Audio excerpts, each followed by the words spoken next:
Bam! What's happening? What's happening, good people? Y'all know who it is out there, right? It's me, your homegirl, Ladosha, right? AKA Key Lolo. I was gonna blow y'all in with some New Year's sounds, but I guess I blew it all out last night. What's happening? What's happening? Happy New Year, everybody. I hope you guys are ready for a wonderful year of Afro Hair Science with me, your homegirl, Ladosha, right? And then y'all know who that is over there, right? You don't know who that is? Just read the name at the bottom. There it is. It says Cheryl Morrow, the Hair Oracle. And we are officially on our 90th episode as we enter the big 90. That's right. We're coming in the twofold, kicking in the door. This is the year of the truth, and we have some truthful people in the chat already. Okay. Sure, like, okay, who we got? We got Danny, the super duper finest barber in America, for surely in Vegas, but America most definitely. We got Danny Michael is in the chat. We got our virtual co-host, Miss Sandra is here. Lawana says she's just been feeling kind of blah. And as the new year rings in, but Lawana, don't worry. You want to know why? Because it's all about you, babe. You, babe. Hey, sing it. Hey, sing it. I got you, babe. Woo! You remember that? Yeah, of course. You gotta throw your hair like this. I got you, babe. That's right. What was that? Sonny and Cher? Sonny and they probably don't even know who Sonny and Cher is. They're probably all too young to even know. But Lawana, we hope you know that we got you, babe. We got you, babe. What's up, Miss Eileen? Happy 24. We have a wonderful podcast in store for you guys. We're just so excited. How was everybody's New Year's Eve? Cheryl, how was your New Year's Eve? I started out with dinner because my parents, Mr. Morrow and my mom, got married on New Year's Eve. Oh, you better watch this out. So it was there, so I took my mom out to dinner, and then after that I came home and went to sleep. Oh, well, that's so sweet. So happy anniversary to Dr. Willie Morrow. And what's your mama name? We just can't be called Gloria. Gloria. My Gloria.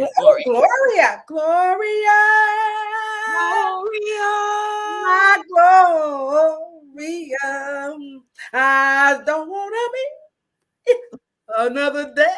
They all know about them enchantments. No.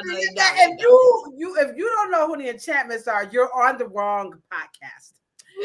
If you don't, just go on right here on YouTube channel and Google Gloria, the enchantments, and you'll just love Cheryl's mama, Gloria, even more. And you'll probably see, maybe that's why he married her mom.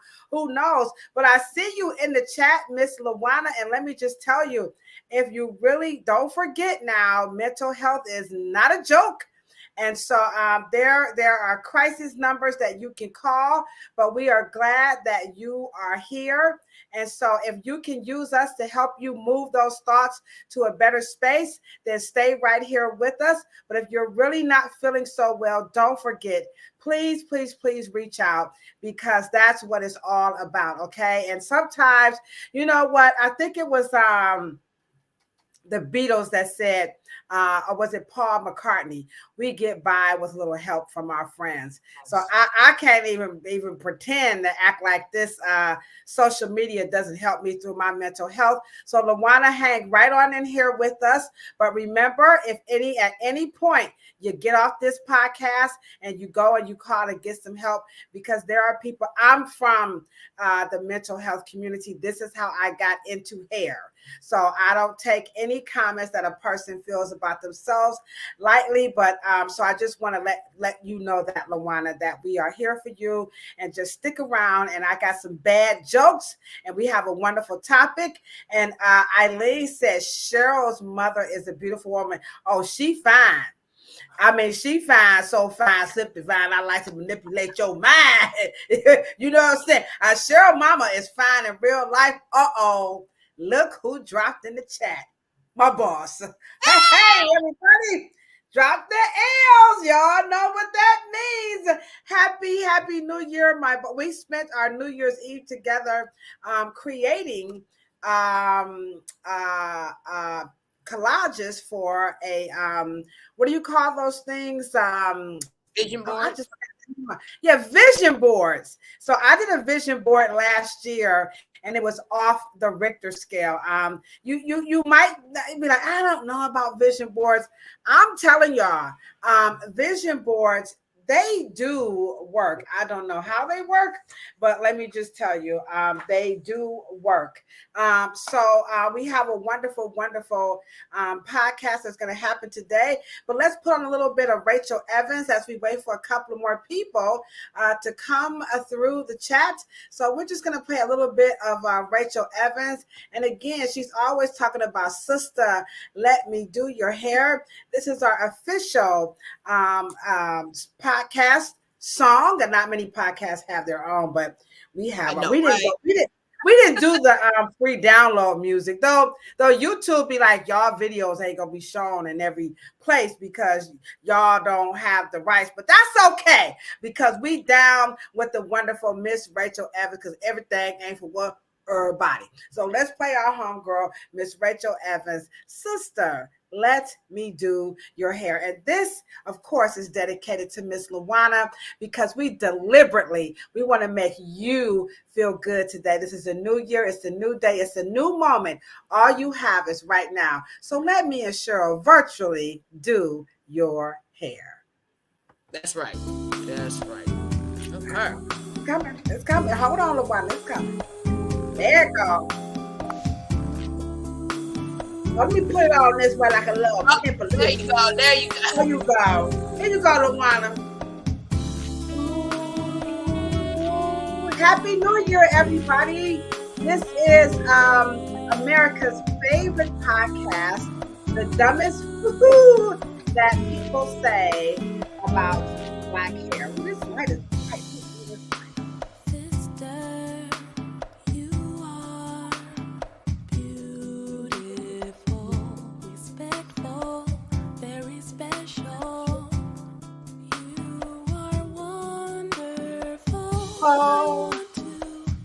To help you, let me help your light to shine through. I'd be so very happy if you would let me do your hair. Come on, y'all. Come on through. Come on in. Get y'all water, y'all wine, and let us do your hair. Come on.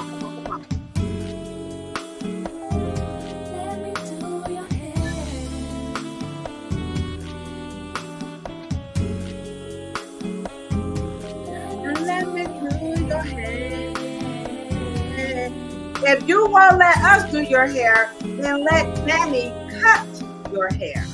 Sister, survivor of what you've been through. Hey, Happy New Year, Theo. Won't get the best of you. I want to help you. Let me help your light to shine through.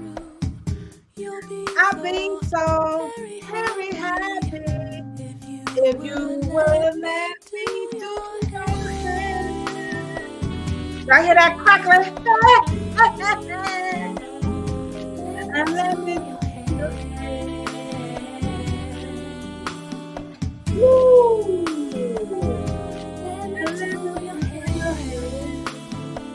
These computers be sounding all stereo listeners and stuff.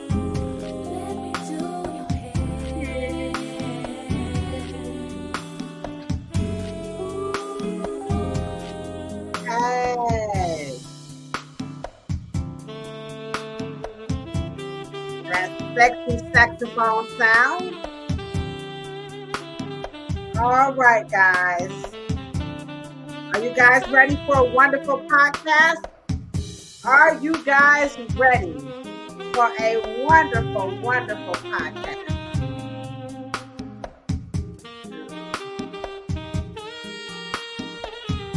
Bam.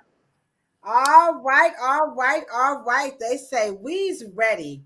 They are ready for a wonderful, wonderful podcast. If you are new, if you are trolling along or scrolling along, and you're wondering what have I stumbled upon here, again, this is America's favorite podcast about the dumbest hoo-hoo that people say about black hair. And so we have a wonderful topic today for our 90th episode. We're going to be talking about race, its origins, and all this good stuff. And exactly what does this have to do with hair is what a lot of people are just like myself. I just don't know how we got here. Thursday, when we move over to Planet Pluto Pseudo, we have a book. There are a plethora of books, okay, but I found this book very interesting, and it's called The Birth of a White Nation. So this is by Jacqueline Battalora, and so that's going to be very, very interesting. But today we're going to talk about it, just from a cosmetologist perspective. Cheryl, I'm sure she's got something to say about this stuff. I have some wonderful clips. Your comments are always welcome. I just got to say again, we're not here to convince you, right? We're just here to get these conversations going because it's just time for a new conversation about hair. And Cheryl and I, we are definitely two of the people who can get this thing going. So with that being said, I'm going to go ahead on and you guys, I'm going to play the clip and you guys can just answer the question.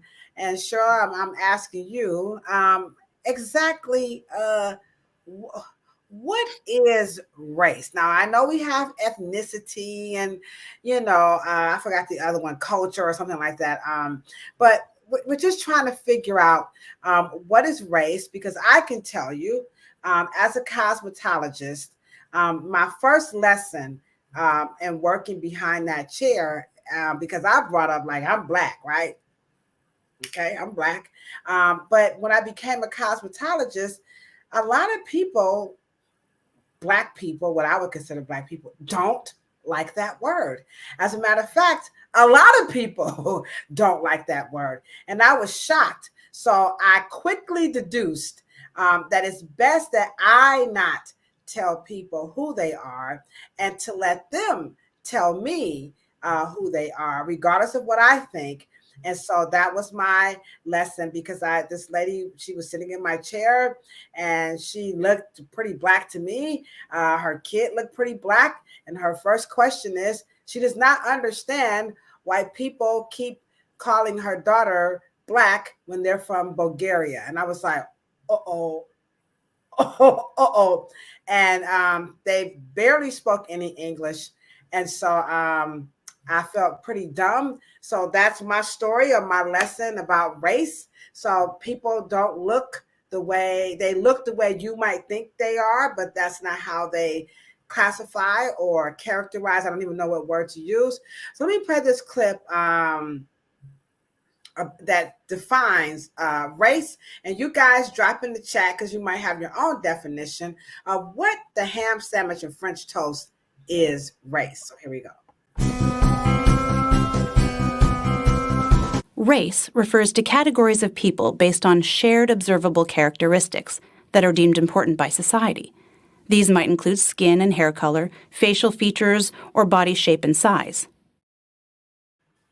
Okay. All right, we get somewhere.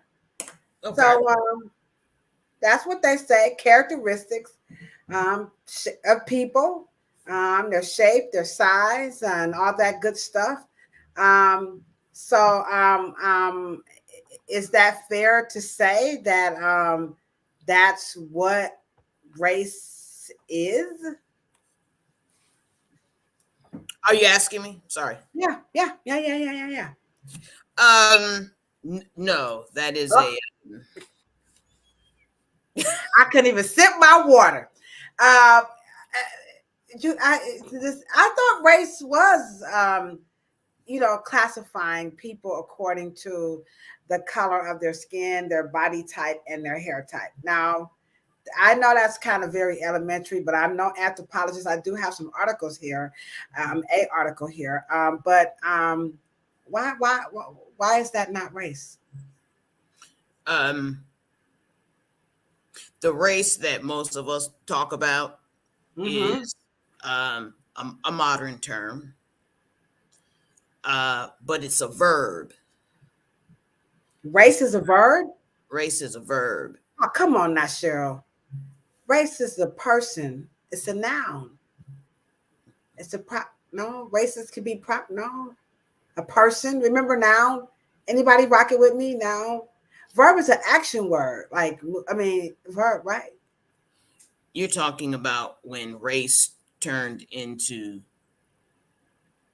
race being based on color. Right. Then it started being attached to humans.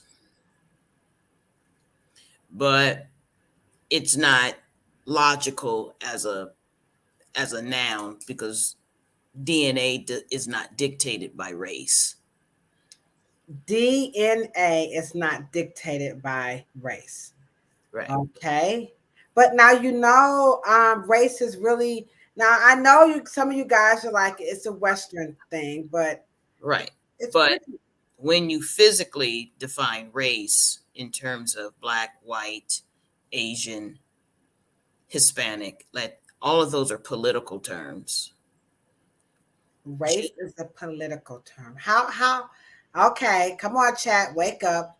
Now, how is race political when the clip just said you're classifying people based on physical attributes? So physicality and politics, they definitely seem on two different ends of the spectrum. Well, let me ask you a question. Even though I have features of a person in the Dominican Republic, and I may have features that are akin and connected and look like a person in Fiji, but are we of the same race? Well, I mean, they may not want to admit that they Black, but they're not Black American. No one outside of America uses the word Black. Who agrees with that? I don't know about that one, Cheryl. Anybody in the chat? No one outside of America. This is strictly an American thing. Right. So a person in Europe, Great Britain, they don't use Black. They don't. It's not. There's not. I don't know if there's a such thing as Black Britain, like Black America. Really now, Sandra says, "God, good Lord, I would have." Now, I mean, I'm not world traveled, but I would think, given how much, well, maybe because I'm kind of, I don't know, I'm kind of confused now. Because Black is an ideology. It has nothing to do with genetics or even culture. Black, I'm a roll with the ideology, but you gonna take culture out too? Well, you have, let's just say, in the Gambia, you have 15 different cultures, 25 different cultures, however that may be. They're not connected, even though they may be Gambian. Right. I get that part, but this the overarching, it's too big for all of us to fit under one. Well, that's why the European classical of race does everything a disservice. But because of the small-mindedness of how the Eurocentric way of measuring and putting everybody in a class or a bracket, they like to tend to use the broad strokes. But therein lies the problem. What broad stroke are you using, and whose broad stroke are you using? Okay, that's a good question. But now I see where Sandra is going. She's in the chat, kind of leaning more towards nationality. So they can be of color, but they would just say they're British, they're Jamaicans, they're Haitians, but they don't put black in front of it. No. Okay. I'm a little stumped here. But we're gonna move along. We're gonna move along. Now I just realized I forgot to do our current events. So when we get halfway through, I'll skip back through to our current events. But so we're gonna move, let's move along a little bit here. So race is not universal. It is strictly an American, not even Canada. They don't say black either. I don't know if they would consider themselves a black Canadian. Wow. There's no black Canada. So okay. I don't even know. I don't want to put my foot in my mouth, so I'm just gonna be quiet because the chat is quiet. I ain't gonna be the only one looking stupid tonight. Now I might be some dumb, but I ain't plumb dumb. But I'm admit my stupidness on the race thing because that is what this platform is about. Because after all, the name of the podcast is the dumbest that people say about black hair. So we're gonna have to get to that because I know somebody in the chat, like, Cheryl and Ladosha is some hypocrites sitting up there talking about race with the name of a show called The Dumbest Shit That People Say About Black Hair. But Cheryl just says race is strictly an American thing. And so before we go to the next one, so when people from other countries come over, the whole I'm not black thing. So black people, because black people will say, "Oh, Africans don't like us," or Puerto Ricans don't like us, but really, it sounds like we might be the ones with the problem. We could have. I mean, I always will tell a couple of close friends of mine that when they would say and point to, let's say, things that happen in other places of the world, where people who look like us are, and they'll say, well, black people in the United States act different. And I will say the problem is that we've lived with you. We act like you. We act stupid and crazy like you. Where do you think we've lived? We didn't grow up in the continent of Africa where our original genes are from. We didn't grow up there. That's why we don't act like them. We act like you. We just black. We crazy. We have a geographical ego that is quite too black, too strong. That's a serious geographical ego. We didn't treat you like you treated us, but yet we do have a different American kind of. Okay, somebody just came through with something that's blowing me out the water, but I'm gonna put it up here. The liar, I don't know about this. We're Israelites, dude. What's up with that one? Can't get it. So Israelites. Is anybody I've heard this. I have heard this, but I'm not. I don't. What does that mean? Because that's a nation, right? Because we're talking about race, and I think Sandra was alluding to nationalities. So how can, unless you're black and you're born in Israel, then you could be a. No, that would be an Israeli. Well, I think they were original people in that region, even in the 1800s. They were all Semites. Help me out. Y'all know from the projects now. I only got that bootleg pulley education.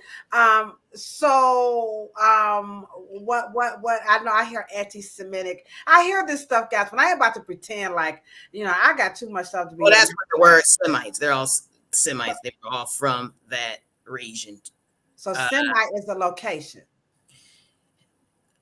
Well, what I'm saying is they all there was really no division between And let me just say this: in religion and racism is the same sickness. It's because Cheryl, don't be getting our channel demonetized. no, but that's well known. It comes from ruling and wanting to put people in groups according to culture, class, religion, face-based, color,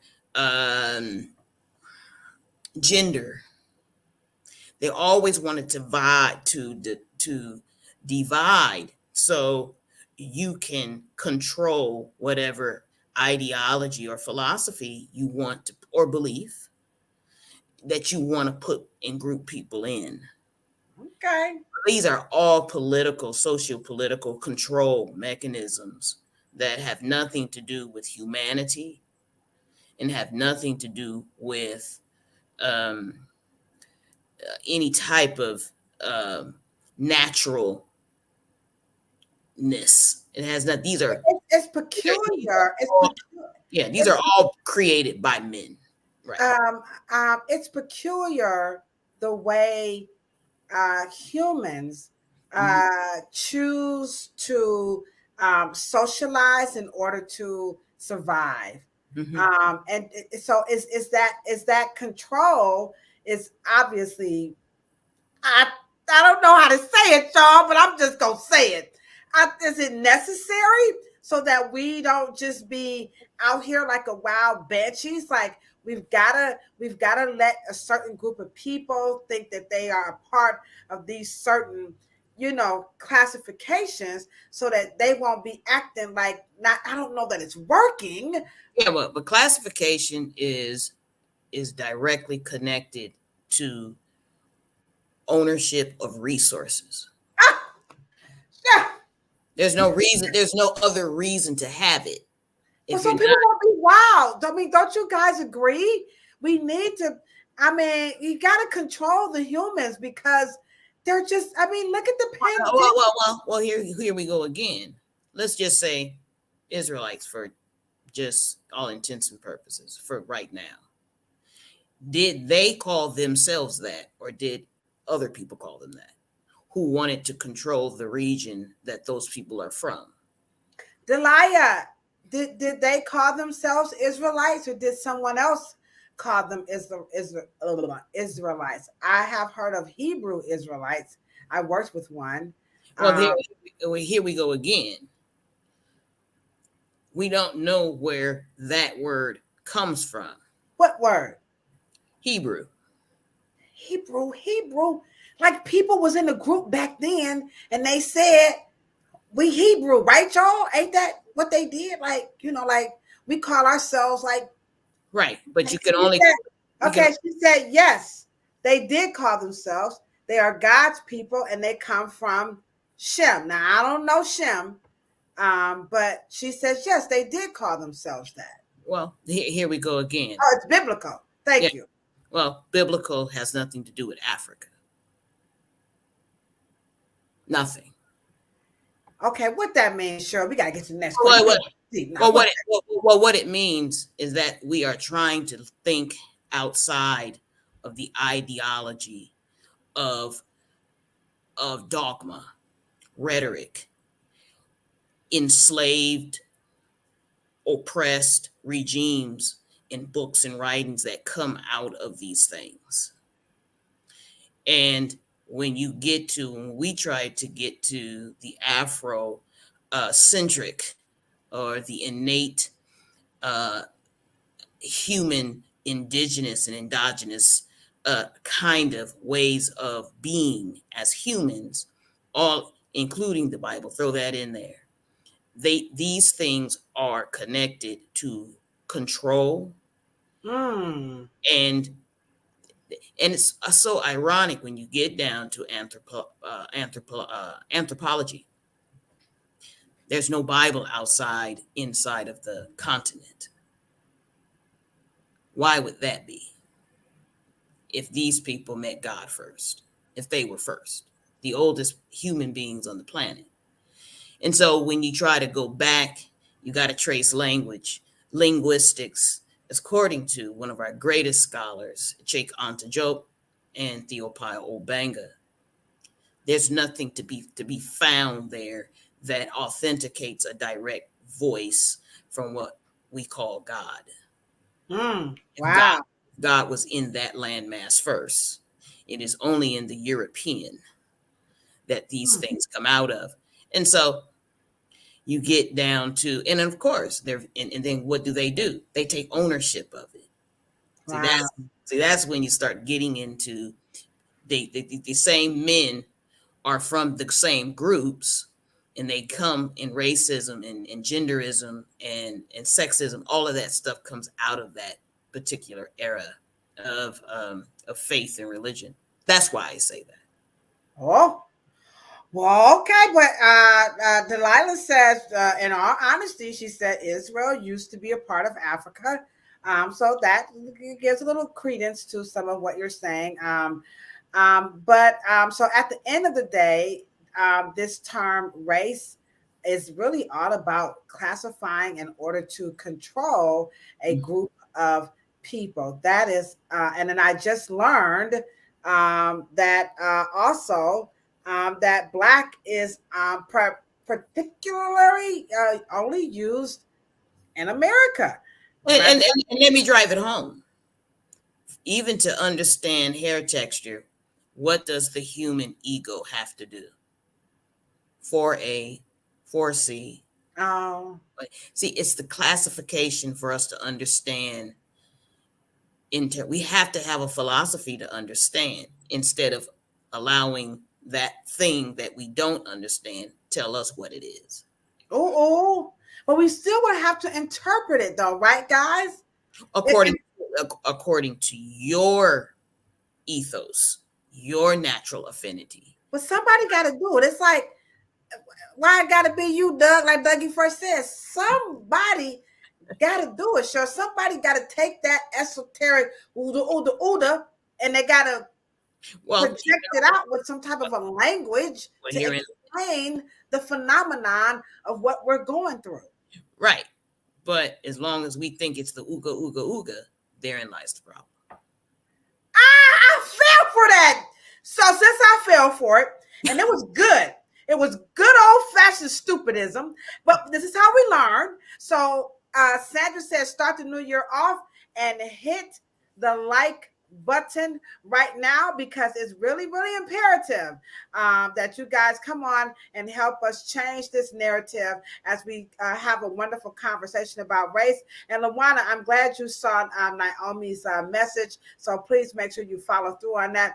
All right, so well, I was gonna that you jump into our next clip about why was it created. I'm going to show it to you anyway, just to show you guys how sure we still be on it in 2024. Before we started thinking of race along the lines of biology, genetics, or phenotype, aka physical appearance, did you know that it was largely considered a category of kinship or group affiliation? In the 16th century, we started to see the use of the word race in English, but it isn't attributed to physical traits or behavior. It meant quite literally that you were all members of the same household, group, or shared a common ancestor. But when did race shift to being less about kinship groups to sounding more complicated? Well, we can see that starting in the colonial era. Why did we see the shift in the idea of race in the 17th and 18th century? So we see a shift here in the 17th and 18th century, that it was just like we all is one big happy family. And now we know that it is about control. All right. So it's about to get real Blackish. It is. It's about to get real Blackish. So it's no big secret that they created the term black and white in the 16th and 18th century. But do we know the real reason? We know they wanted to control, right? And it was to control. Well, I'm not sure that the immigrants that came from Europe marked a box called white at that time period. I think it evolved maybe a little later. for So I'm sorry for cutting you off. So when you look at like history, you hear the narrative. I'm not a historian, so rock with me on this one. But you hear the narrative that the moment, because at some point before chattel slavery, blacks was over here and was like, oh, you owe me some money, so you're gonna come and work for me. It was called what? Servitude, right? So during that time, everybody was just like, okay, we over here trying to be in this new land, this free, whatever, America.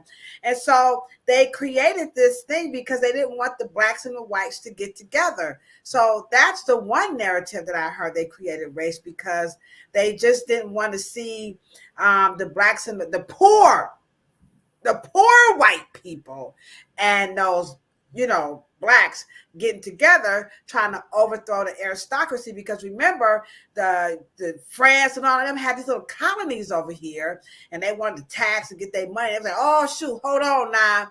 The poor, white people is trying to get with the regular, blacks, and they might overthrow the aristocracy. So what about that? No, just and to simplify it, race. I'm gonna get the race thing. Yeah, race is a verb. It is a capital economic socio-political term. A race for Africa, a race. Now, when racism became what we call prejudice and bigotry, that's a different phenomenon inside of what we call America. So this ain't just no American thing, not sure, because the Europeans, them people was over there like in Europe and those Spaniards and all of that. They had these colonies in here, right? So the racism. And you're making my point. You have to remember race, the Dutch, the Portuguese, the British, right? The French, okay, Belgians, Germans. Everybody wanted a race to get the resources of somebody else's shit. Okay. But when that's a whole new meaning on the word. I get you now, Cheryl. Come on, hit that like button. Oh, I see you now. Come on, I get it. All right. So let me cook. All right. So my point is that when it became solely based on race, that took a turn in America in terms of when they arrived here. And you're talking about extreme brutality, enslavement, blah, blah, blah, blah, blah, blah, blah, blah, blah. That's what we talk about. We're not talking that it didn't happen in the Dutch West Indies or it didn't happen other places. What we're saying is, in terms of for today's subject, the Western British American enslavement, as it dovetails on the plantations in slavery and building the Western economy, the Western world, whatever with the Western world, how it got rich and advantaged itself. We're talking about color-based race, which is where we start getting colored talk, black, white, colors. Words that are degrading to other human beings, ownership of human beings. Now I see why we shouldn't be saying Washington Redskins. At first I was like, Dad, they tripping, but I get it now, because red, I feel, don't stop that, y'all. Oh my God, that's bad. I didn't know that. So when and let me just say this, and colorism is still about not talking about it, and we go through this with Afrophobia. When we talk about phobias and we talk about mental illness and we talk about people who create systems and divisions and classism, you're not talking about a stable person, right? You're talking about fear-based movements in a political way to advantage one group over another. Can we just pause right there? Because I think that's really, really important, because why don't I'm not knocking Eric Foner and them. I'm not, please don't come after me. I'm serious now. But I find it, as you talk about this Afrophobia, why in history do they not address that they have a fear? Because they keep saying like the lost cause, the Confederacy, this is real. They had right. It was statehood. It wasn't about slavery. Now, the 14th Amendment, this was about, but they don't talk about that. Well, and what Black people have done within the last 150 years they've turned it around and have owned it. So now you're scared of me because you're fear of a Black nation. Well, what you mean we own that? Because we held them to the carpet though, Cheryl. No, you don't. Oh, because you talk, let me just say this. You talk about it as if it exists without the person. What you mean? Racism is not out there. Racism is never in a kitchen. It's never in something. Racism was created because there's something going on in the racist, not racism. Racism let me ask you a question. If you took color out of racism, what would racism be? It would be dumb shit. You can't talk about racism without color. So if it was never based on color, and if I take it out of color, remember the Charlie Rose, and I want you guys to check it out. Charlie Rose was interviewing Toni Morrison, and she said, "Your sickness has nothing to do with me. Take me out of it. Take Black people out of your psychosis. What would you be? Would you still be a big man? Would you still have all the money? Would you even want to even rule over people? What is your problem?" Black people think that it actually is an ism. No, it's not an ism without the person who's suffering from it. And we don't talk about racism as if it's a social disease, because if it's a social disease, then it has a body. And then what does that body look like? And who are those people? We know who those people are. And so my goal is in Afrophobia, in the conversation, is that when I talk about someone's phobia, I don't leave the person on the couch and then say their phobia is out there. Their phobia is in the person. And so when a person says you can't wear that hairstyle because I don't want it, it's distracting. It's distracting to you because of why?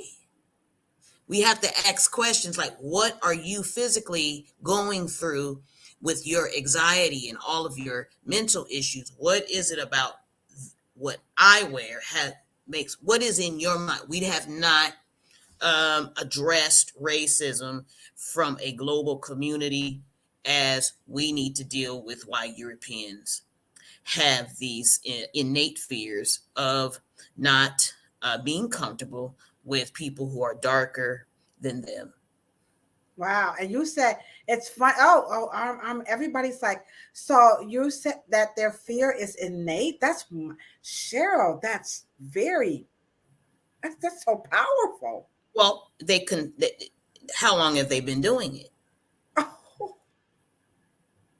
Has Europe, in terms of being meeting? And let me just say this. You have to remember also, there was something that happened way before racism. It's thousands of years when European actually copied and imitated and adored the Afro features. They weren't always bothered and triggered. So when did it happen? It's called when race was based on color and then classism. So that's when let's just say in the heat of LBJ's run, right? All right. President. For some reason, when you talk to what some of our, as Jane Elliott would say, melanemic brothers and sisters, they are triggered by a darker skinned person getting something. That is so damn petty, given they worship a God that's a God of abundance. Now think about it. But it is yet a dynamic, because you have 5 children in a household. what child in his placement or his or her placement, what child is the most anxious? It's the youngest, because the youngest has a less set of advantages to get fed. That's why the mother makes the older children feed the baby first, because it doesn't have a lot of advantages. And so it creates phobias. Because so it is a psychological thing. And so you have to understand it, that Africa is mighty for 20, 30, 40, 50,000 years. And here you come. And I don't know if we've ever, but you can't have the conversation when the very person who suffers from the phobia, the Afrophobia, has power.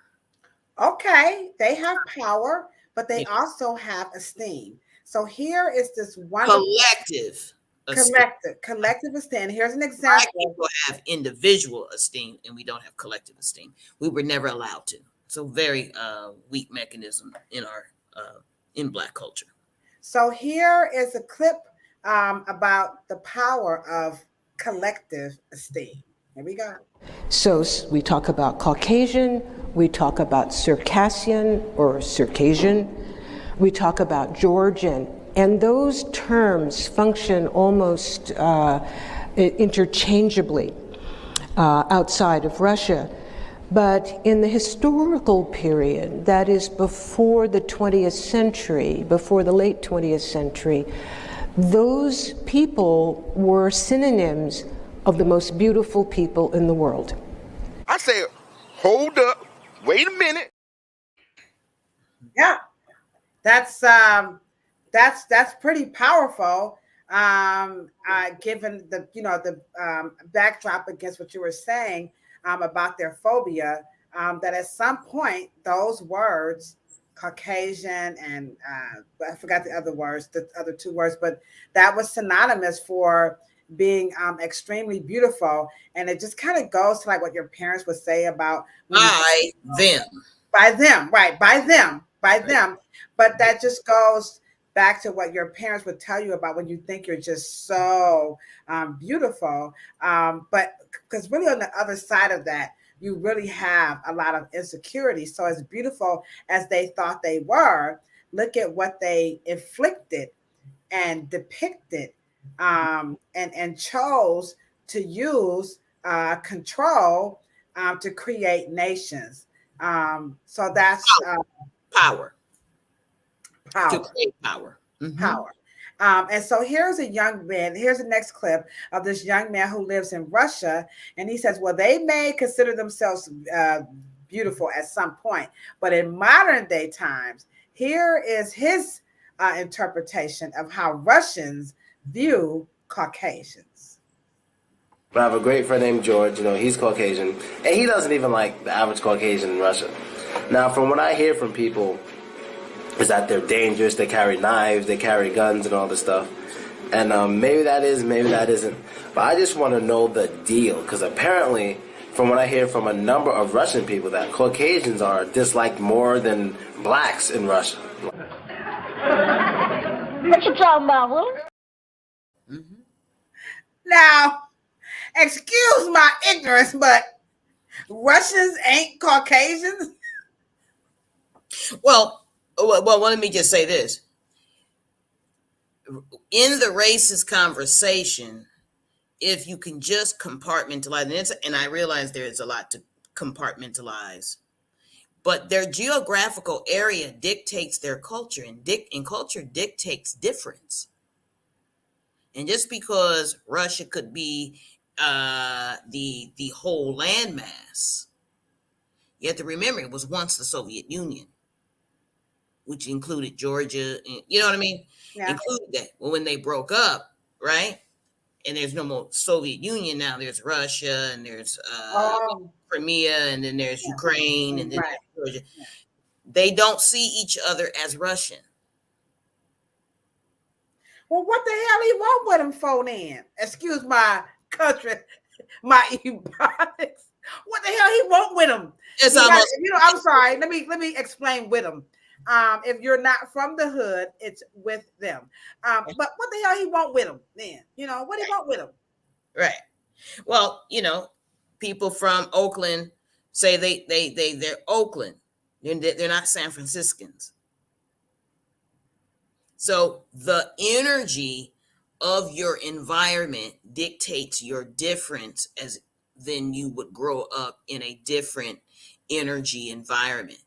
And that is what grid, biosphere, environments, ecosystems, that's why those words, and then you have anthropology comes over there to study the different cultures from different landmass and geographical areas, different climates. If it's a hotter climate, more energetic climate, the people are darker, less. Their hair is lighter and could be a little more finer, or they could be browner and their hair is straighter. It depends on what the energy of that particular geographical area. The problem is that we threw race on it. And then the subgroup, and then when they needed to create a race that could economically protect the elite, they created a Southern kind of whiteness ideology, and they carried it on. And then what we did, we took the opposite and called ourselves from nigger to Negro to Black to African American. And so, all right. Well, that's pretty intense. Danny has a very powerful question in the chat. And again, please, guys, don't forget to hit the like button. We see you out there. We're watching you. All you got to do is just take your fingers real easy and you just slide it up like Cheryl told you. And all you got to do is just tap it like that. And then it's just that simple, okay? Yeah, Danny, we got to do it. Because I do believe that all of these philosophies and courses, because I don't think that, and I do think that the universities are pushed into their agenda and their narratives, and I don't think that there's a space, and maybe it could be encompassed in a barber and beauty college, to where we can talk about anthropology and features and phenotypes and things of that nature, and give them a little bit of history to help our clients and our customers in some of these difficult conversations. And I do think it should be in the beauty and barbering arts, in some kind of collegiate environment. I would just say this, Danny, to your point. Before we did the narrative, Cheryl and I, we actually entertained trying to put what you're saying, on a college campus, because we know the importance of it. And what pushed me to really try to use my resources and connections to make it happen is that when I wrote my book, What They Don't Tell You at the Hair Salon, there are no words that I could even capture to explain how much of history is interwoven in hair, yet hair is not even considered a respectable study in the world of anthropology. You name it. Hair is just totally overlooked. Even the most notable anthropologist and all the other titles that she has, Dr. Nina Jablonski, has said it herself that she finds it quite appalling that they are not taking this hair thing a little bit more seriously, which is why Cheryl and I are doing our part to do exactly what you're talking about. So we understand the importance of it. Let me show you a little. Here's a researcher here, and Unc West, which you can catch snippets of him in our documentary, The Narrative. He is a autodidact, and he's also just a proclaimed lover of everything African. So he introduced me to this young lady. And so her name is Dr. Lasisi, Tina Lasisi. And so down in here, Cheryl, she is saying that, she wanted to study hair. But and let me just find it. She's saying in her search for the roots of hair variations, Lasisi pored over literature and found there are only a few papers over the past 6 decades, Cheryl, 6 decades that quantitatively looks at hair diversity. What little research extends tends to look at growth rates and cross sections of the skin. And so again, here is Dr. Nina Jablonski with her quote. And she is saying that the reason that they're doing it is because anthropology has a complex history in which the discipline and in some of its famous proponents help create and disseminate racist ideologies based on pseudosciences. And what that translates into, I will put that link in the chat. But what it pretty much translates into is that anthropology itself was racist. And so they didn't even want to look at hair because they didn't want to hit that race like that. They didn't want to hit that first that Cheryl keeps talking about. Well, anthropology gave you the fake Nefertari and Nefertiti. Don't make me cry in front of all these people. It gave you. Y'all, I just found out 3 weeks ago. I did not know. I did not know that the Nefertiti, they said the Nefertiti head is real, but I saw something that said it's fake. And so Cheryl says it's fake, but I'm just surprised. Well, let's put fake in context. It is designed to give you you guys need to look up a word. It's very important for this subject. I'm ready. And that's iconoclast. Hold on, guys. Iconoclast. I got you guys. Iconoclast. Okay, here we go. Iconoclast. All right. So, Cheryl, do you want me to show that definition? Sure. All right. So here we go, guys. Iconoclast. Share screen.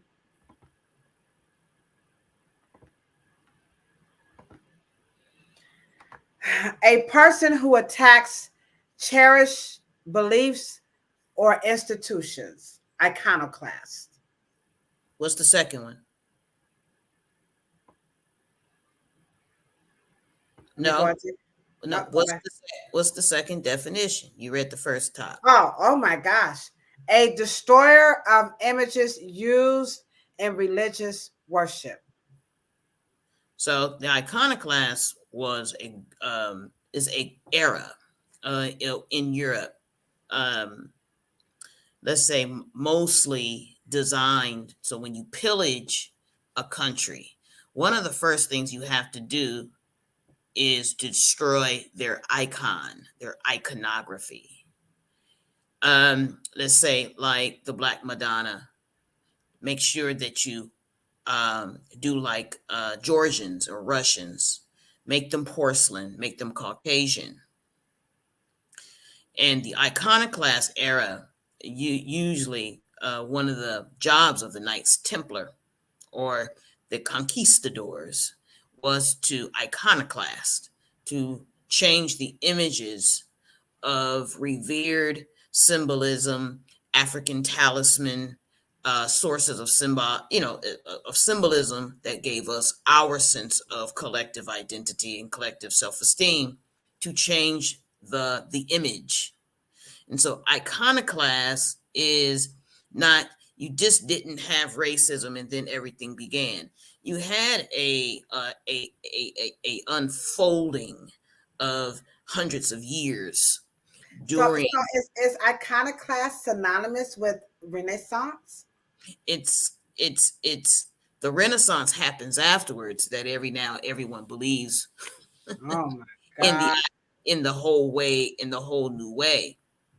And I also tell, and you can't quite have the conversation about iconoclastism without genderism. You had to take most of the most powerful deities and make them male. So this is all a part of ruining the African way of systems that are most societies are extremely resource rich. Usually those societies are matrilineal. Not that those societies don't have places for males. Of course, that ideology, everything opposite of patriarchy, of course, has to be anti-male, which is not true.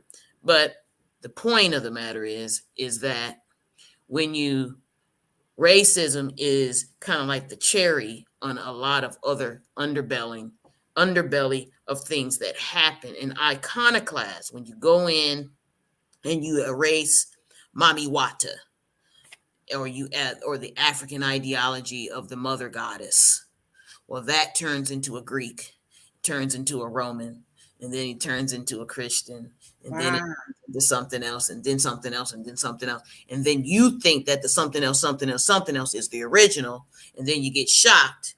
That is why that Nefertari or Nefertiti head is not that it's not fake to them. It's just fake to us. But who are we? So in other words, it doesn't matter if it's fake or not. It's not fake to them. Oh, Cheryl, you just, as my mother would say, don't be so mean. She killing it.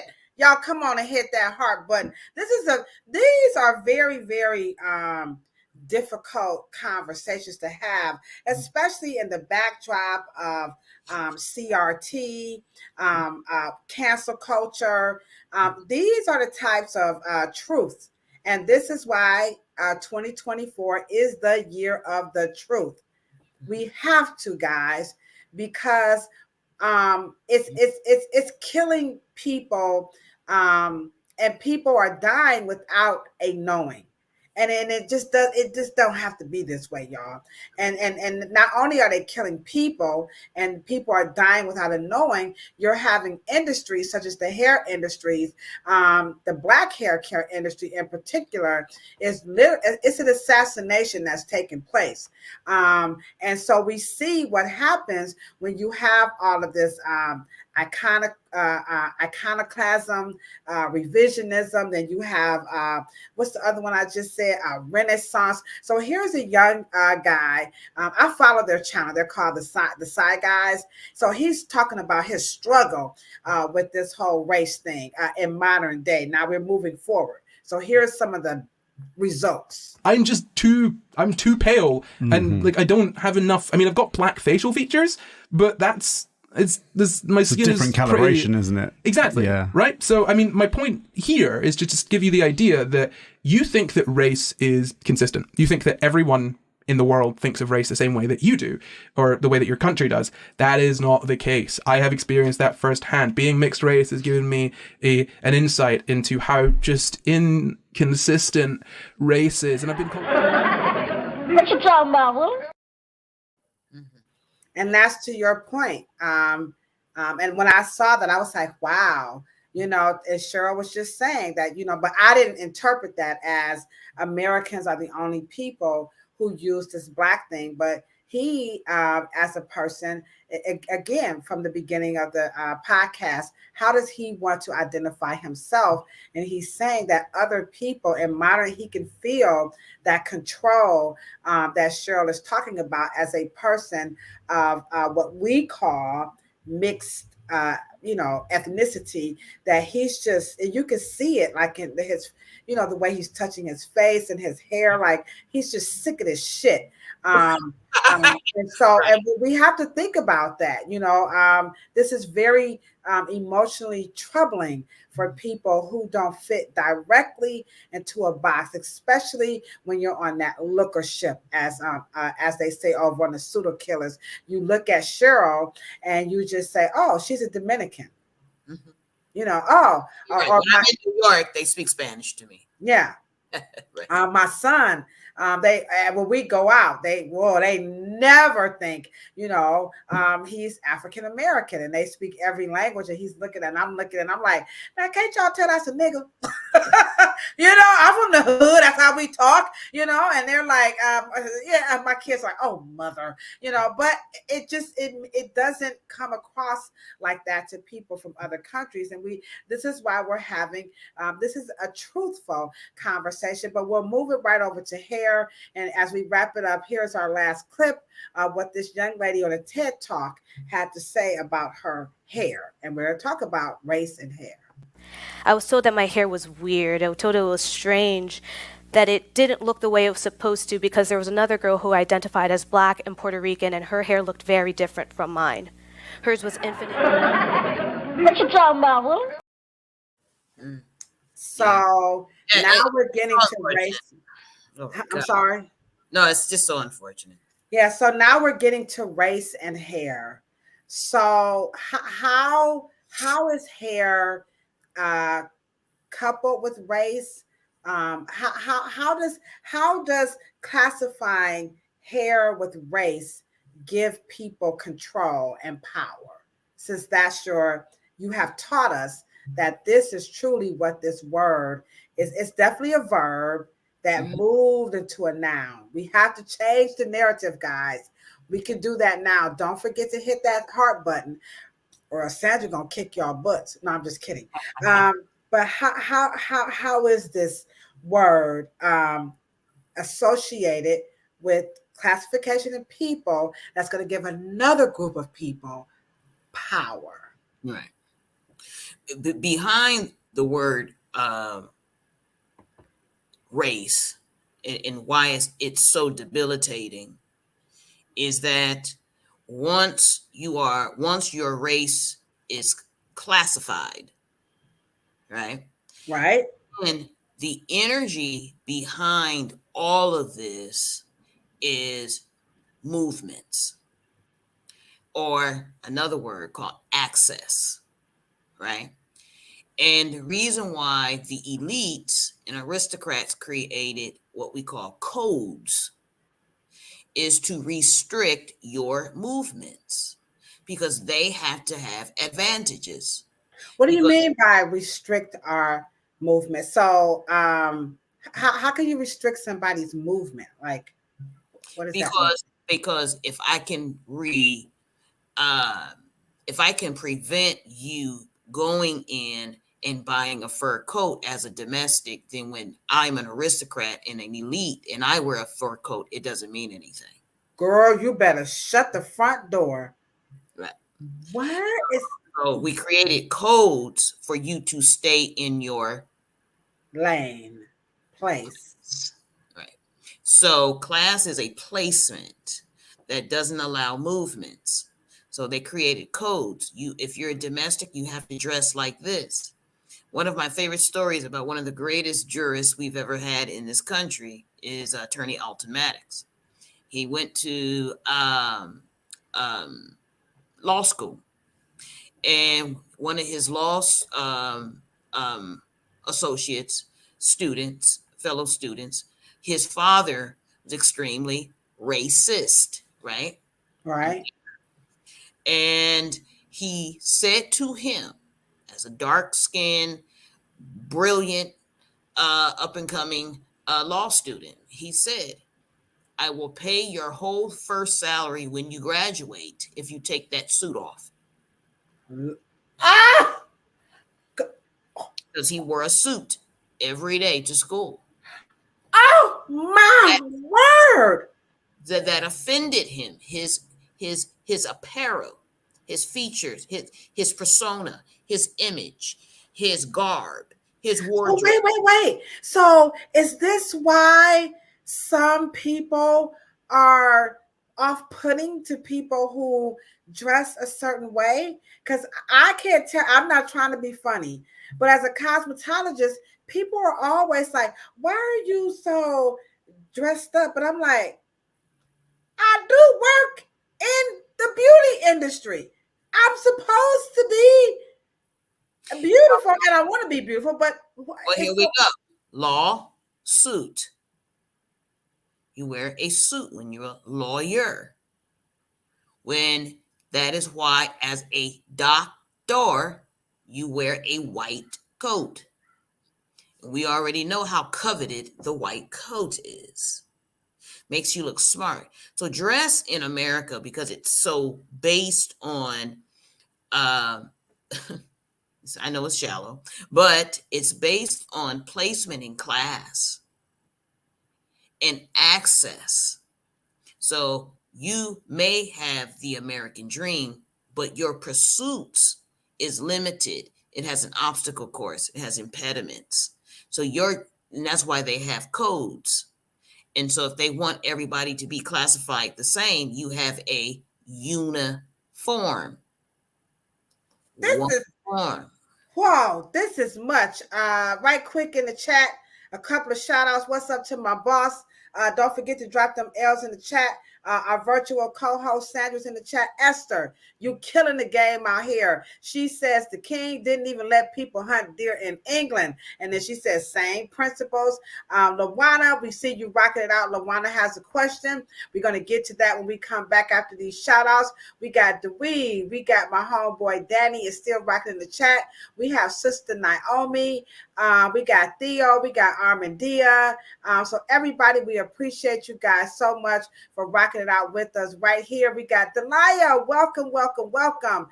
Again, we're talking about America's favorite podcast about Afro hair, and we hope you guys are definitely getting something new as far as truth, because we don't want you guys to not only hit that like button, but we want you guys to go out and have a different conversation, a new conversation to help change the narrative when it comes to Afro hair. And we're learning now that race is a verb, was a verb, turned into a noun with the means to control. And now they're classifying, they're throwing in hair. And all of this is under the backdrop of what? Fear. This is absolutely this is powerful. So what about the Asians? She's stuck on she wants to know what's up. Let me show. I kept that video because I knew for some reason that was going to come back up, because now not only do I know Cheryl, but I know my peoples. I knew it was coming back up. So here is what Lawana is talking about. Here you go, LB. Put it back up.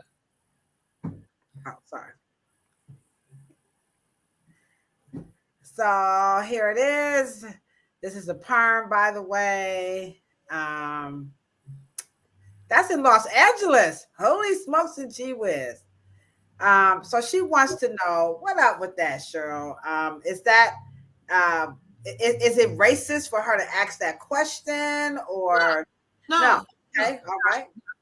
And let me just say this: if we were really truly back into prior to racism, before you got put in your American place because of the phobia within the white power structure, you had other cultures mimicking other cultures and enjoying it, and enjoying how the serendipitous energy and feeling they felt when they wore it. That you have to understand the Black persona of Angela Davis and the Black persona of James Brown and Afro, and all of that kind of regalia, then the power it exudes, they want it. It is quite inspiring. Does not make them not want to not be Asian. We have to make sure that we don't want to be white because we want to have straight hair. It's an enjoyment. It's pleasure. Okay. All right. Nothing to do with cultural appropriation, acculturation. It is the same thing. It's a craving. It's a wanting to feel what it feels like to. That's your natural jurisdiction to do, and constitution to do whatever it is that you want to do with he knows his eyes are not gonna and lips are gonna swell because he did something different to his hair. And so he's enjoying it. He's feeling the feeling of having an afro. And it's a powerful feeling. It really does. It's the same thing that I want. It is. I ain't gonna lie. I'm not. When I You know, watch when I wear mine, you know what I mean? When I wear mine, it is a feeling. It's the same thing that you want ice cream. Don't deny. I love the versatility of what we can do. It has nothing to do with how, you know, people receive me. But it's just it's a good feeling. It really and truly is. I don't know who came through the chat, and they came through the chat at the beginning. What was that? You, Eileen? You came through and you was like, "Yo, I'm rocking my hair. I'm going natural. It's going down." And this is just what's that? Who said that? So someone came to the chat earlier and made it abundantly clear, like this is how it's going down. But let me just share with you what Eileen says. Many people are of different races, but we must know personally who we are. We can't continue to give someone else the control of telling us individually who we are. No one is better than another. There are levels to racism, and knowledge is power. And Cheryl is giving the tea. But on top of that, I just also, want to add that we have to understand, like Cheryl said, when we talk about racism, we got to stop making it seem like it's something, like she said, that's out there. It's a person that's attached to that they seriously, legitimately have something going on. And you can best believe in 2024, they're gonna hear it. They're gonna hear it from us. We have to stop. We have to quit saying, like this whole the hair discrimination thing. We got to turn this back and ask them, like Cheryl said, what is it about my hair that triggers you? We got to start asking that question and stop saying we're the victim and they. No, what's wrong with you? I think one of the questions that was asked when we were in the first Afro Hair Summit and we were at the theater, what should we do about their problem? Like, we have to solve it. I don't know how to goddamn solve a racist bigot who can't get their shit together. It's not my problem. I don't know. Shit, what you asking me what to do? You know, and we really have these think tanks. We really have had these African courses in these colleges as if it's our problem. We have no answers. We've never been able to solve it because we haven't been able to be engaged with the question.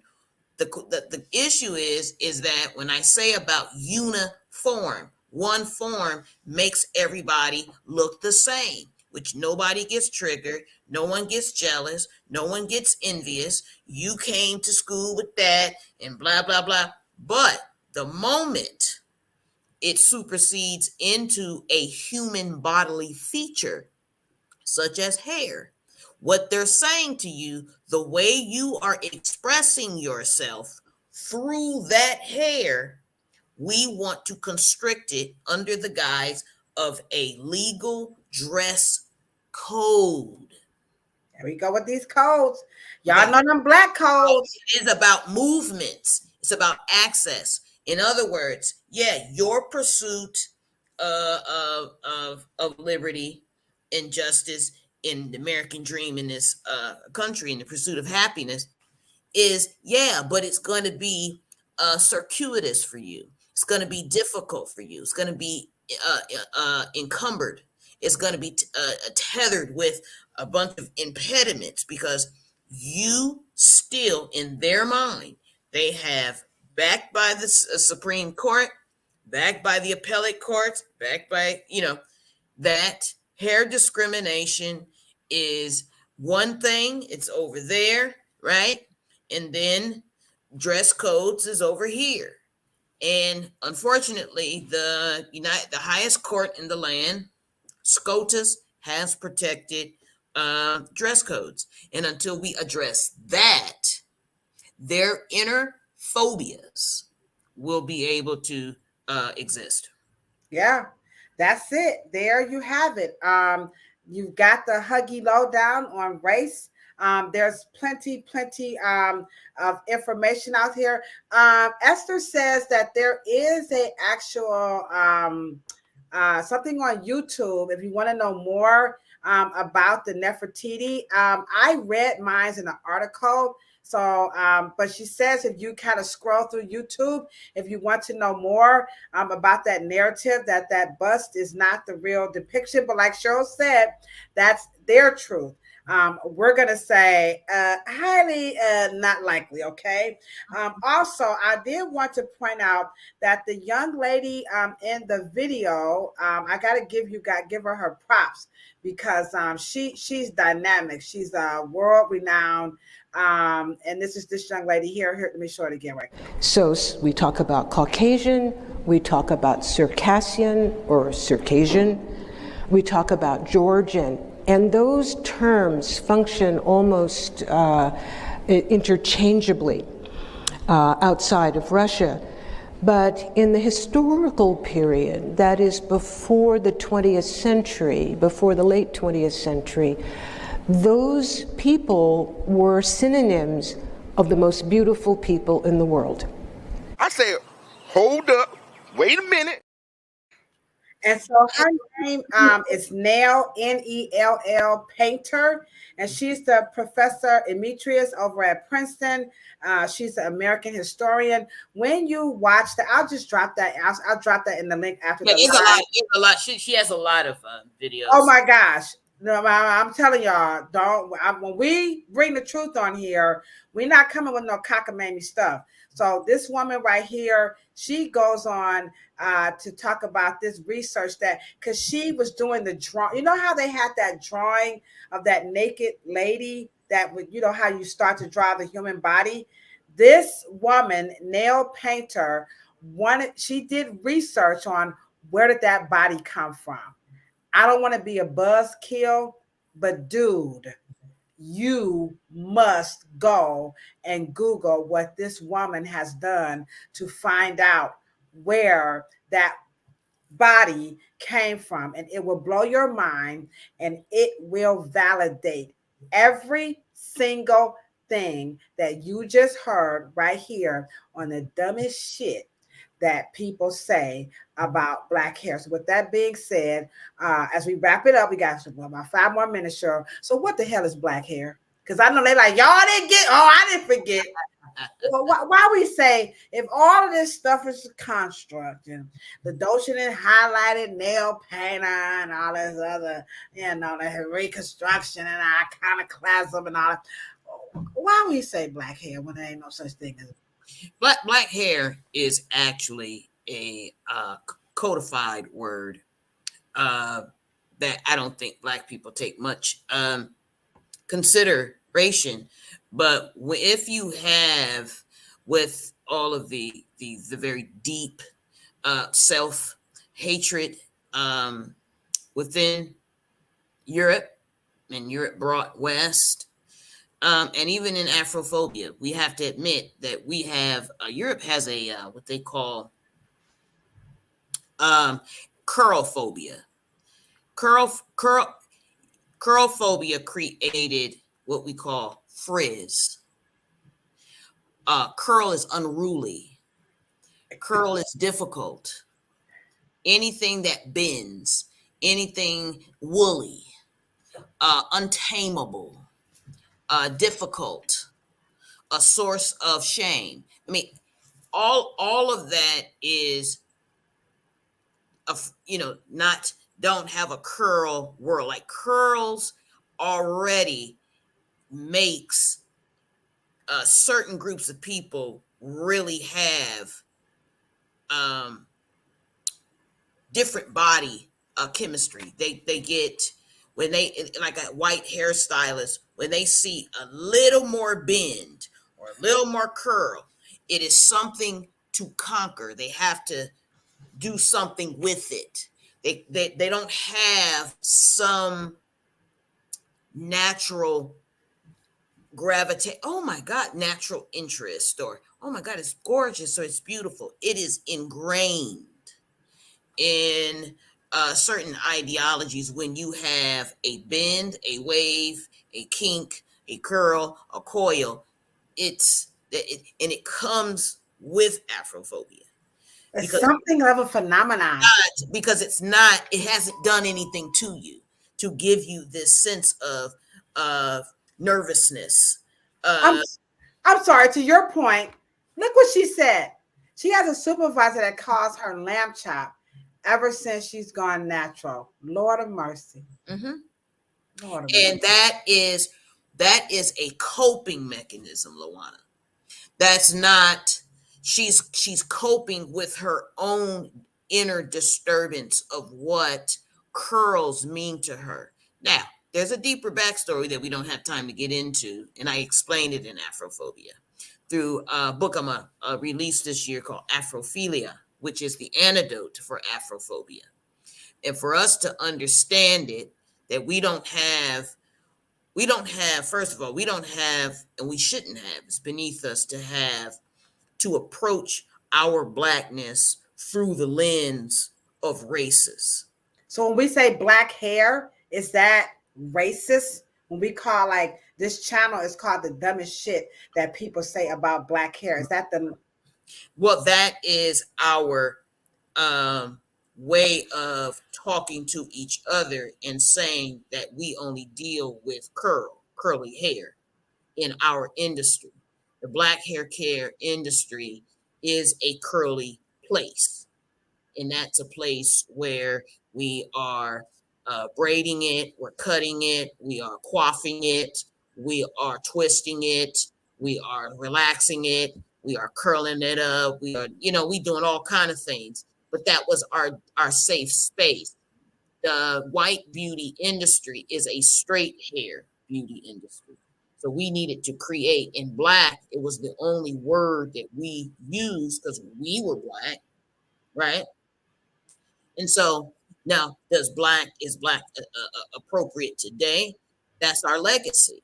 We can do that if we can change it. But yet, it is a code. Here we go again. These are codified words because everything is classified in this country. So we said black hair care. So it encompassed the gamut.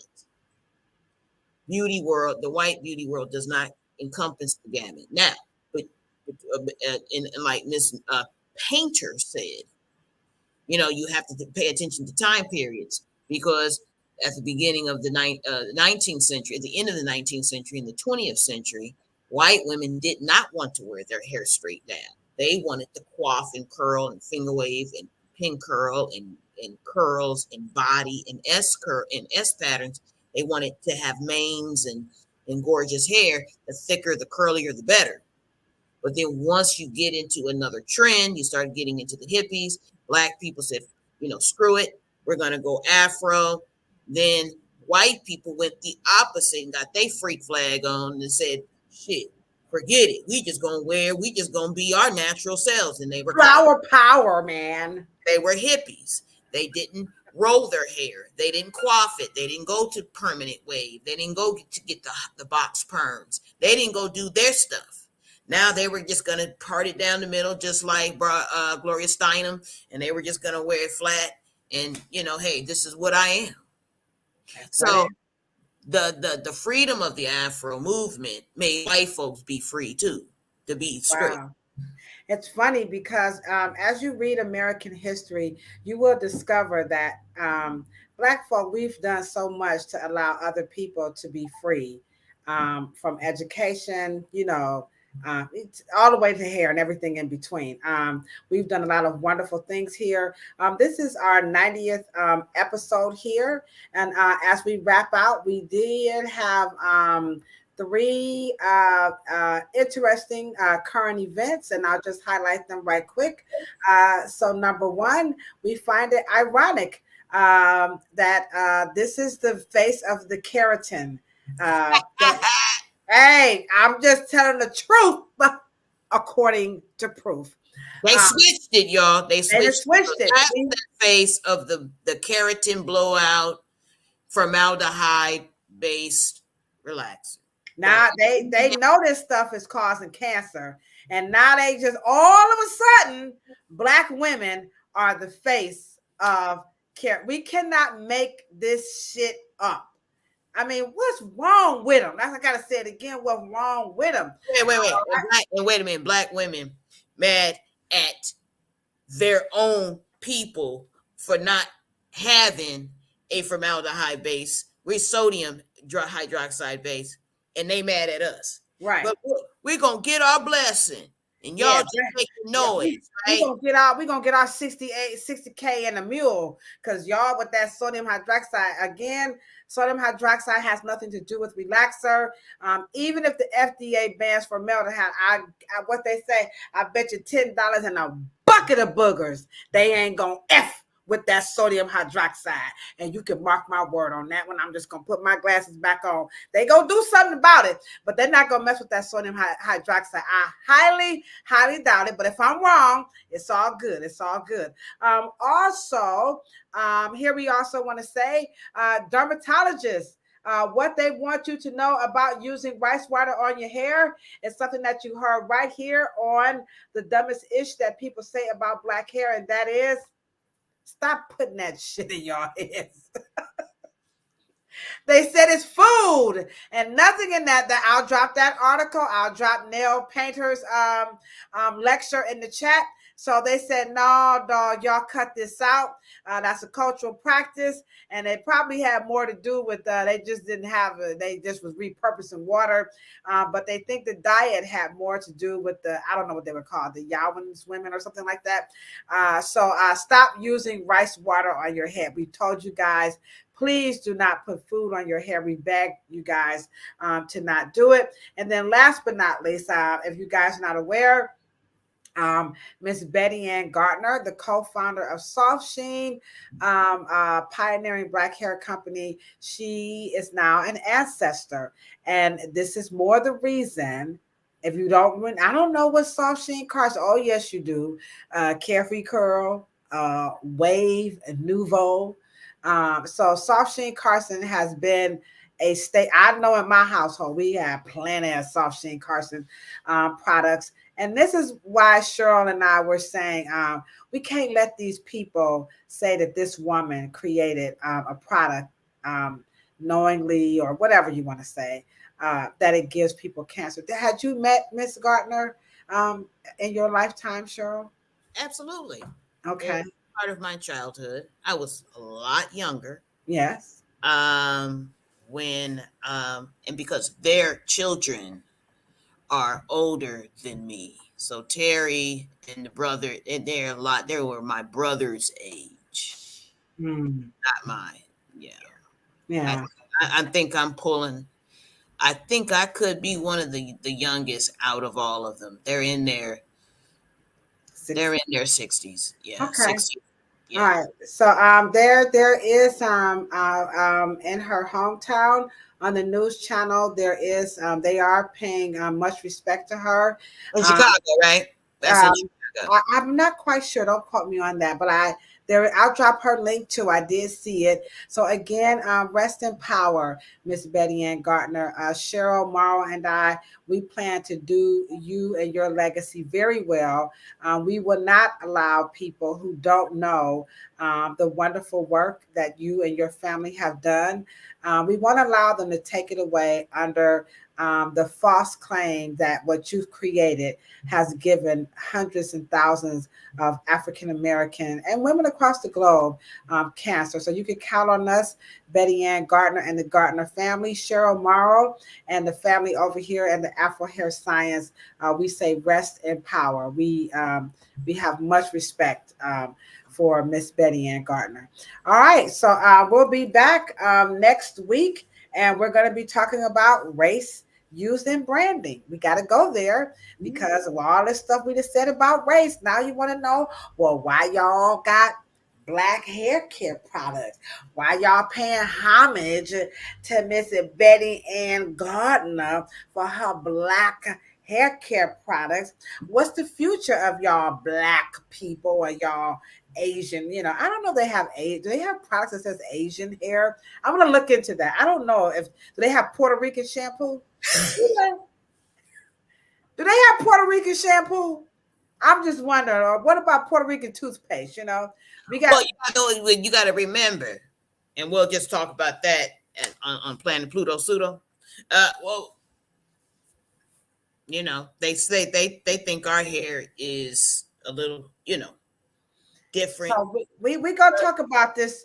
It deserves something else. It deserves something else. It's got to have something else. Gotta be something else. So we're gonna talk about that. We're gonna say, what do consumers want? I'm gonna interview some customers in the hair salon, and I'll ask them. We're gonna get some RDT customers involved and ask them, how do you want stuff marketed to you in the future? So I get a couple of clips. You guys, this has been a wonderful.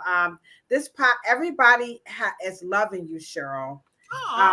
We just I would tell you right now, I'm with them. I can't find the words to capture what your school of thought brings to us to help move the needle. And that was on Sprit's vision board, to move the needle on this conversation about Black hair. So we really appreciate you. And I know this must not be very easy, very tiring for you to be doing this. And so we just hope you don't get tired. I think we've turned the page, and I just think that we're ready for 21st century conversation. We are Black. We are the first and the last, the Alpha and the Omega. After us, there was none. Before us, there will be the past, present, and future. But we have to have the conversations like we are ready for the Afro future. And we've got to leave our Gen Zers, and we've got to leave our children well informed. And that's part of their inheritance. Right. And that's all. Yeah. And that's what the channel is all about. It's going to disturb that solar plexus, but we welcome all feedback.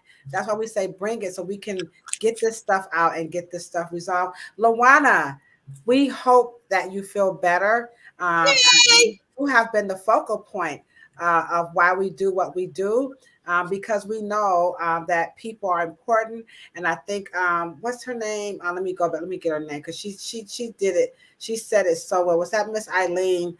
Eileen gave us a wonderful post about just, you know, being different and loving who we are. So Lawana, just know, you know, that we care about you, and we care about everybody who watches this podcast and rocks out with us every Monday at 6:00 p.m. right here, or 3:00 p.m. PST. That's California time, on the dumbest ish that people say about Black hair. This is America's favorite podcast about Afro hair. And you know what we say? We're always signing out, right, Cheryl? That's right. Peace, a whole lot of love, and a whole lot of hair. But check it out. If you ain't got it, don't want it, can't stand it. So what if your boss calls it lamb chops? Represent it. It's all good. Because remember, what is it about my lamb that triggers you? That's all you got to say. Right. You got to say, change that narrative. It's all good, because bald heads are beautiful too. And so are you. Happy New Year. I got me some probiotic soda because I drank so much liquor last night. So here's a toast. We'll go out with my favorite toast when I'm out drinking. I say, here's to you, here's to me. May we never disagree. But should we ever disagree, schmuck you. And here's to me. Happy New Year, my good people. Happy New Year. Probiotic soda. Boy, they can come up with some shit in America. Happy New Year. Happy New Year.